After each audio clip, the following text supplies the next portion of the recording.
আসসালামু আলাইকুম।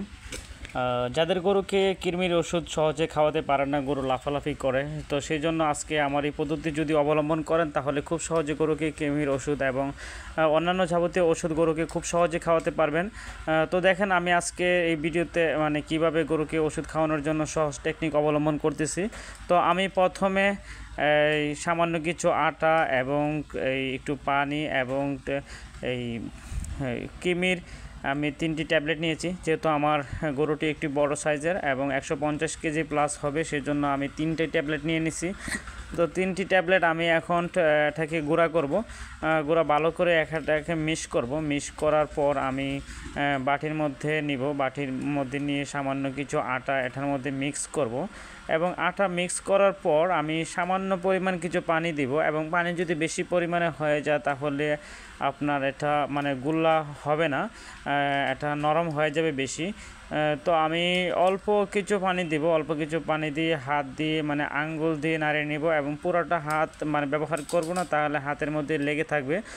তো আমি শুধু একটি আঙ্গুল ব্যবহার করব এবং আঙ্গুল দিয়ে আমি এটাকে প্রথমে নাড়িয়ে নেওয়ার পরে এটা আস্তে আস্তে ভালো করে একটি গোল্লা হয়ে যাবে। আমরা এটাকে গোল্লাই বলি। তো এটা যাতে বেশি নরম না হয় সেজন্য লক্ষ্য রাখতে হবে এবং এটা মোটামুটি একটু মানে এই শক্ত করে নিতে হবে, বেশি নরমও না এবং বেশি শক্তও না। এবং এটার বিশেষ উপকার কি, এটা আপনার গরুর মুখে দিলে সে গরু মুখ থেকে কখনো মানে ফেলে দিতে পারবে না। এবং আমরা অনেকেই কলা পাতা ব্যবহার করি এবং অন্যান্য পদ্ধতি অবলম্বন করি। তো সেগুলো দিলে কি হয় যে আপনারা এই গরুকে ওষুধ খাওয়ালে গরুর মুখে দিলে অনেক সময় গরু মানে ফেলে দেয়, গরু পুরোপুরি খায় না। আর আমরা যে পদ্ধতি অবলম্বন করতেছি এটা গরুর মুখের মধ্যে দিলে গরু কখনো মুখ থেকে মানে ফেলাইতে পারবে না।